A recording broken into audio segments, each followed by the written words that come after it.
एक राजा चित्रकार को कहता है कि चित्र बनाए, तो उस चित्रकार ने कहा कि राजा जी आपका कौन सा चित्र बनाऊं, क्योंकि मनुष्य के 4 रूप होते हैं। एक तो मनुष्य का वास्तविक रूप होता है, जैसा कि वह दिखता है वैसा यथार्थ होता है। दूसरा वो रूप होता है जैसा आप अपने बारे में सोचते हो। तीसरा वह रूप होता है जो आप दूसरों के सामने दिखाना चाहते हो। और चौथा वह रूप होता है जिसको आप पाना चाहते हो। तो राजा कन्फ्यूजन हो गया, बात तो एकदम सही की।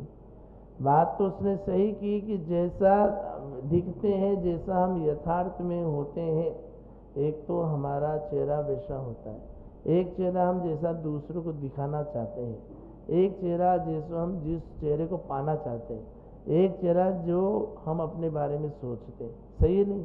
थोड़ा सा आपको डीप में सोचो तो सारे आंसर मिल जाए। हम अपने बारे में अपने आप को क्या सोचते हैं कि मैं ऐसा हूँ, एक तो वो चेहरा हो गया। एक मैं को ऐसा रूप धारण करना, वैसा बनना चाहता हूँ, एक वो चेहरा हो गया। और एक पब्लिक के सामने जो अपन जो चेहरा दिखाना चाहते हैं, एक वो हो गया। और एक वो हो गया जो अपन वास्तव में यथार्थ होते। चारों आपको एक जैसे लगेंगे, लेकिन अगर डीपली अगर अपन चिंतन करें तो इन चारों में डिफरेंस। तो अपन को चाहिए कि कोशिश ये करें कि अपन ये चारों प्रकार के रूप एक जैसे हो। बहुत मुश्किल होता है, क्योंकि अपन जिस रूप को पाना चाहते हैं, अपनी एक्टिविटीज़ भी अपन भगवान के सामने तो कहते हैं कि भगवान तुम्हारा अतीत हो, वर्तमान मेरा, और भगवान हमारा भविष्य हो आपके जैसे। हे भगवान, हम आपका वह रूप प्राप्त करना चाहते हैं जिस रूप के लिए आपने इतनी घोर तपस्या की, इतनी साधना की।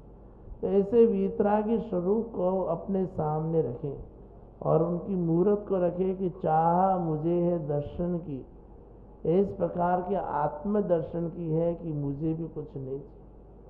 समता का पाठ पढ़ाने वाली, ध्यान की बात याद कराने वाली ऐसी निर्ग्रंथ वीतरागी मूर्ता, मुझे तो बस यही चाहिए कि आप जैसे वीतरागी है वैसे वीतरागी मुझे बनाए। क्योंकि राग द्वेष में तो बहुत हिंसा है, राग द्वेष में तो बहुत झमेला है। मैं अपने वीतरागता को प्राप्त कर लूँ, और जो ये मैं ढोंग का जीवन जी रहा हूँ और ढंग का जीवन जीने लग जाऊँ, और मुझे कुछ नहीं चाहिए। क्योंकि सार तो आगे नहीं तो पीछे यही है कि आप जब भी आंखें बंद करके चिंतन करेंगे, सुबह उठकर 2 मिनट का आत्मचिंतन लगाएं। कितने मिनट का? 2 मिनट का लगाएं। 2 मिनट ये सोचें, अपने हाथ को पहले तो सबसे पहले सामने रखें, और ये दोनों उंगली में 24 पोर होती, कितनी होती? 12 इसमें 12 इसमें। हर पोर पे एक एक आदिनाथ भगवान से लेकर महावीर भगवान तक आप 24 तीर्थंकरों का स्मरण कर लें। आदिनाथ भगवान, अजितनाथ भगवान, संभवनाथ, अभिनंदन, सुमतिनाथ, 24 भगवान के बाद आप अपने इस दोनों हाथों को मिलाओगे तो एक अर्धचंद्राकार सिद्ध शिला की तरह एक आकार दिखेगा। उसके ऊपर उन 24 को विराजित करते हुए चिंतन करें कि वो सिद्ध परमेष्टि के रूप में विराजित है। समझ में आई नहीं आई?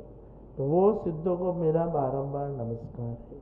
उन सिद्ध परमेष्टि को नमन करके फिर हम दोनों हाथों को खोल कर देखें कि मेरे इन दोनों हाथों से आज किसी का अभला नहीं हो, आज किसी का नुकसान नहीं हो। मेरे इन दोनों हाथों से मैं किसी को मारूं नहीं, इन मेरे दोनों हाथों से किसी का वध नहीं करूं।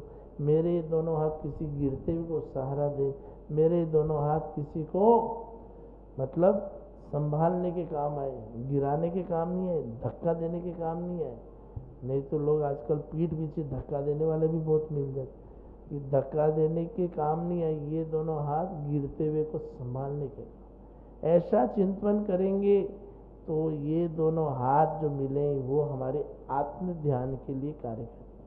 इन दोनों आँखों से मैं दूसरों की अच्छाइयाँ देखूं, दूसरों के गुण देखूं, मैं उस कीचड़ में भी खिलता हुआ कमल देखूं। हे भगवान, मेरे आँखों की ऐसी रोशनी प्रदान करें कि मुझे में दूसरों की कमियां दिखे ही नहीं, और दूसरे में कुछ दिखे तो मैं उसके माध्यम से अपने आप को टटोलूं। कहीं सामने वाला जो गलती कर रहा है वो मेरे भीतर तो गलती नहीं हो, कहीं मैं मेरे भीतर राग द्वेष से सहित होकर तो अपनी आँखों के माध्यम से अपने आप को मैं मलिन नहीं कर। यानी मन, वचन और काया की एक रूपता रूप धारण करने का संकल्प करते हुए यदि हम सुबह 2 मिनट का भी आत्मा का ध्यान लगाएंगे तो निश्चित रूप से वह आत्मा का ध्यान हमारे लिए कार्यकारी हो। मेरे ये पैर अच्छे कार्यों के काम आए, मेरा ये शरीर सदुपयोग के काम आए। तो आप ऐसा चिंतन करते हुए सुबह यदि बहुत से जने 9 बार नमोकार मंत्र भी पढ़ते, सुबह उठते ही पढ़ते हो नहीं पढ़ते, बिस्तर छोड़ने से पहले 9 बार नमोकार मंत्र पढ़ना चाहिए कि 9 बार नमोकार मंत्र छोड़कर आप अपनी सैया से उठें और नमोकार मंत्र के साथ दिन की शुरुआत करें। सिद्ध परमेष्टि का चिंतन करने के साथ दिन की शुरुआत ने आपको आप इसी तरह से। तो कहने का भाव ये है कि जैसे ये हथेली है, इस हथेली को अपन देखेंगे जितना, उस हथेली को अपन जैसा देखेंगे वो हथेली अपन को तदनुरूप ही दिखाई देगी। यदि अपन हथेली को दूसरों के मारने के भाव से देखेंगे तो वो हथेली भी फिर वैसी ही दिखाई देगी। इसलिए शास्त्रों में कहा है कि 4 प्रकार के लोग होते हैं। कौन कौन सा? इसी हथेली में पूरा शास्त्र छिपा हुआ है। यदि हम सुबह उठकर अपने दोनों को हाथों को देखें तो इसमें तो हमको सिद्ध शिला भी नजर आ जाएगी, पंच परमेष्टि भी नजर आ जाएंगे, 24 तीर्थंकर भी नजर आ जाएंगे और देव शास्त्र गुरु भी इस हथेली में नजर आ जाएंगे। इस हथेली को देखकर हम आत्मचिंतन करने का अभ्यास करें। Practice makes a man perfect. Practice करें धीरे धीरे और रोज शाम को सोने से पहले भी 9 बार नमोकार मंत्र।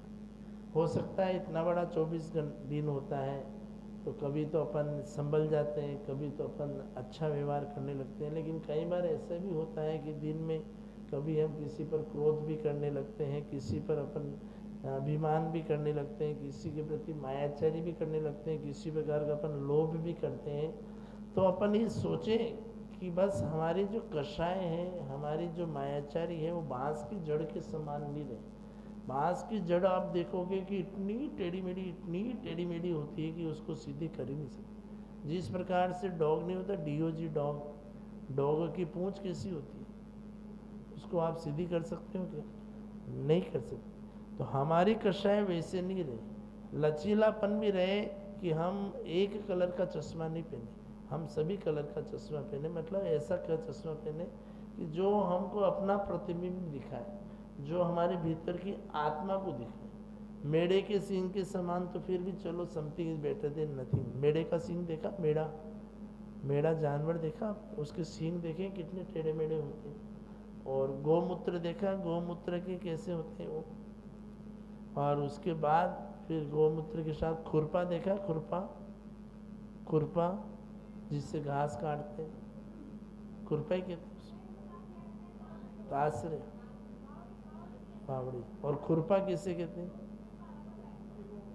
खुरपा भी होता है जो सिर्फ एक ही मोड़ होता है, जिसमें हल्का सा मोड़ होता है जिसमें। तो वह खुरपे के समान हमारी मायाचारी रहे, मोड़ रहे, कोई दिक्कत नहीं है। हम ये नहीं कह रहे कि आप गृहस्थी में रह रहे हैं तो एकदम भगवान की तरह बन जाए, लेकिन अपनी जड़ें इस तरह से मत बनाएं कि उस जड़ों में इतना उलझ जाए कि हम सुलझ ही नहीं पाए। अपने भीतर जो 5 प्रकार की प्रवृत्ति है उसका अपन त्याग करें। निकृति, उपधि, सातुपयोग, प्रणिधि और प्रतिकुंचन। इस 5 प्रकार की प्रवृत्ति का त्याग करके हम अपने भीतर सरलता को धारण करें। क्योंकि आश्रव के 57 वेद बताएं। आप 12 भावनाओं में नहीं पढ़ते हो? बड़ी वाली 12 भावना पढ़ते नहीं पढ़ते? उसमें आश्रव के कितने वेद बताए? कभी मीनिंग समझा उसका? है 57 भेद बताए नहीं। तो उसमें से आपने देखा 15 प्रकार के प्रमाद होते हैं। तो प्रमाद क्या है? क्रोध, मान, माया, लोभ, मिथ्यात्व, हास्य, रति, हरति, शोक, भय, जुगुप्सा, स्त्री, पुरुष, नपुंसक, पंच इंद्रिय, 4 कषाय और इनके प्रति हम क्या है? प्रमादित हो जाते हैं। और प्रमादित होने से हम सत्य का सही स्वरूप ध्यान नहीं कर पाते। 7 प्रकार का काययुग होता है। औदारिक काययुग, औदारिक मिश्र, वैकृक कायक, वैकृक मिश्र और आहारक काय, आहारक मिश्र और कार्बन काय। लेकिन इन 7 प्रकार के काययुग में हमको सबको नहीं संभालना है, क्योंकि वैकृक काययुग, वैकृक मिश्र और आहारक काययुग, आहारक मिश्र तो अपने है ही नहीं। तो औदारिक काययुग और औदारिक मिश्र है, तो मिश्र की बात तो अपन करते नहीं। तो औदारिक काययुग, एक युग को संभालने में भी अपन को पसीना आ जाता है। 4 मनोयुग होते हैं, सत्य, असत्य, उभय, अनुभय। और 4 ही वचन योग होते हैं, सत्य असत्य उभय अनुभय। इन मनोयोग और वचन योग को संभालना और उसके साथ अपनी काय को संभालना, ये बहुत बड़ा मुश्किल का काम तो नहीं है, लेकिन फिर भी हमको मुश्किल नज़र आता है। बंधुओं, जब धर्म की परिभाषा समझेंगे तो हम सरलता से जितना रहेंगे उतना ही धर्म में आनंद है।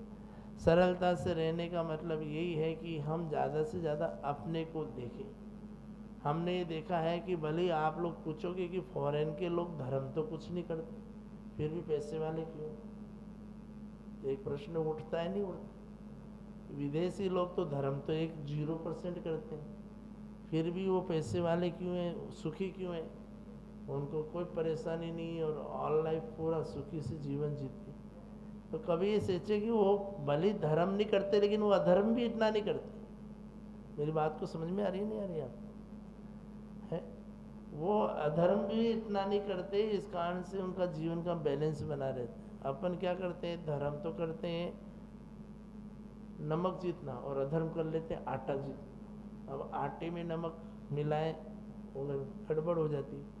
उल्टा ये होना चाहिए कि धर्म होना चाहिए आटे जितना और अधर्म होना चाहिए नमक जितना। आटे में नमक थोड़ा ही अच्छा लगता है, या नमक में आटा मिलाते हो या आटे में नमक मिलाते हो? आटे में नमक मिलाते। तो हमारे क्या आते तो आधा घंटा अच्छा धर्म कर लेते हैं, मेरे को उसमें कोई शिकायत नहीं, आप अच्छा धर्म करते, लेकिन उस आधे घंटे के कारण से जो बाकी के 15-20 घंटे हैं उसमें अधर्म इतना हो जाता है कि वो सारा बैलेंस ही। फिर विदेशी लोग क्या करते हैं, वो दूसरों के प्रपंचों में पढ़ते नहीं, वो अपना कर्तव्य करते रहते हैं। दूसरा क्या कर रहा है कभी किसी की कमी देखते नहीं है, कभी किसी के दोष को बोलते नहीं है, कभी किसी की बुराई नहीं करते, कभी किसी की क्रिटिसाइज नहीं करते, और अपने काम से काम में रखते हैं। तो उनको 2 बेनिफिट होते हैं। एक तो वो खुद का काम करेंगे तो सारा ध्यान किधर रहेगा, उसमें रहेगा, तो काम भी अच्छा होता है, वो उसमें प्रोग्रेस भी अच्छी होती है, कमाई भी अच्छी होती है। दूसरा, उनके मानसिक प्रकार की टेंशन नहीं होती, क्योंकि अपन आधी से ज़्यादा टेंशन तो फालतू लेके घूमते कि पड़ोसी ने आज मेरी तरफ देखकर हाथ नहीं जोड़ा, बस 2 घंटे की टेंशन हो गई। पड़ोसी वाली औरत ने मेरी बुराई क्यों की, उसके कान में पड़ गई आपके, और बस वो टेंशन हो गई। फिर ये टेंशन हो गई, अपन भी फिर देखते हैं कि उसने मेरे बारे में बोला, तो अपन खिड़की खोल के उसकी कमी देखने लगे, तो अपना आधा ध्यान तो उसकी कमी देखने में चले जाए। हो कोई गाड़ी आके रुकी, भले आपके घर के बाहर नहीं रुकी, पड़ोस के घर के आके रुकी, आप गेट खोल के देखेंगे कौन आया। तेरे घर पे आया कि नहीं, मेरे घर पे नहीं आया, लेकिन पड़ोसी के घर पे आया। देखो, पड़ोसी के घर पे देखो तो सही कौन आया है। अपन को ज़्यादा इंटरेस्ट रहता है कि उसके घर पे कौन आ रही है, कौन जा रही है।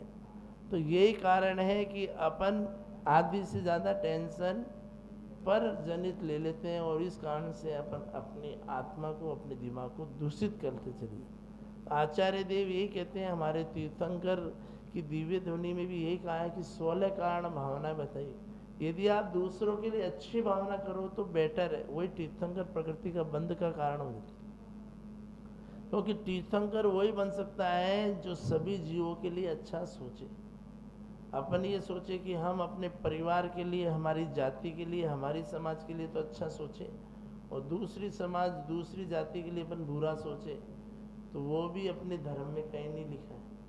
आपने तीर्थंकर कौन बन सकता है? 16 कारण भावना का मतलब ही यही है कि जो सभी जीवों के प्रति, चाहे वो मुसलमान ही क्यों ना हो, चाहे वो अजैन ही क्यों ना हो, चाहे वो चांडाली क्यों ना हो, चाहे वो किसी भी जाति संप्रदाय का क्यों ना हो, जो सभी जीवों के प्रति अच्छी सोच रखे, किसी की भी बुराई नहीं करे, किसी को भी हीन दृष्टि से नहीं देखे, वही तीर्थंकर प्रकृति का बंध कर सकता है।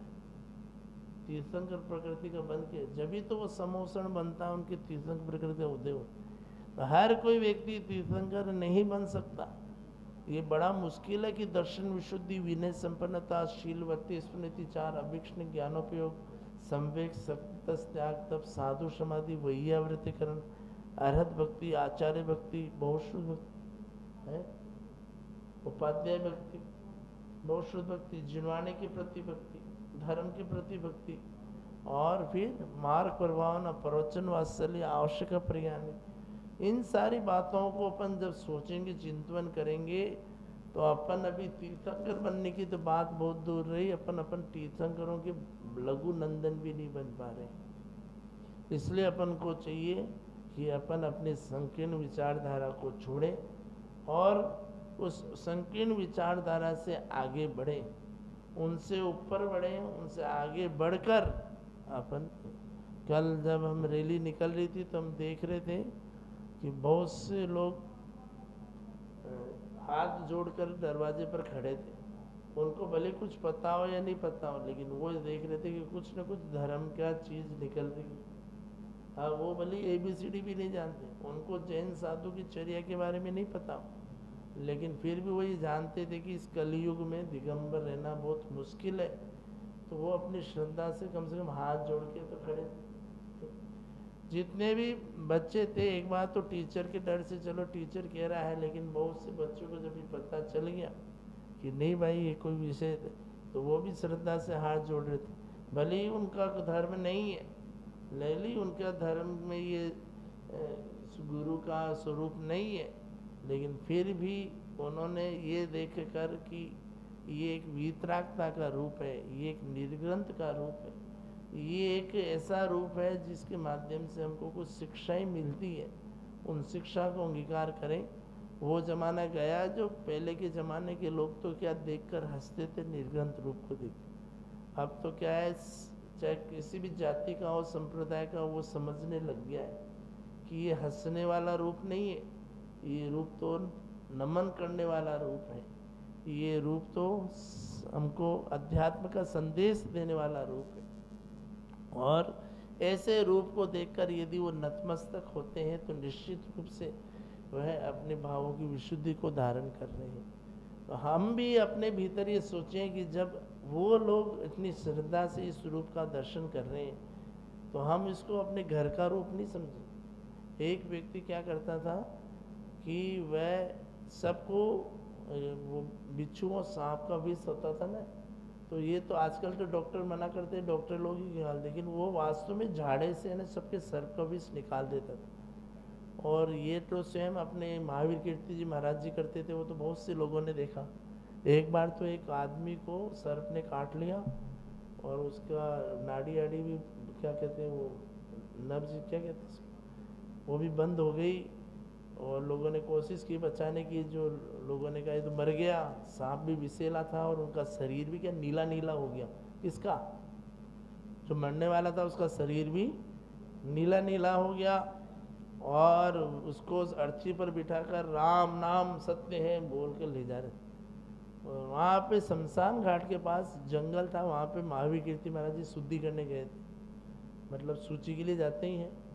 वो शुद्धि करके आ रहे थे, कमंडल वगैरह पूरा उन्होंने ये खाली कर दिया, मतलब शुद्धि के बाद साधु हाथ वगैरह धो के आके, अरे पूछे क्या हुआ? अरे इसको सांप ने काट लिया, मर गया, जलाने ले जा रहे।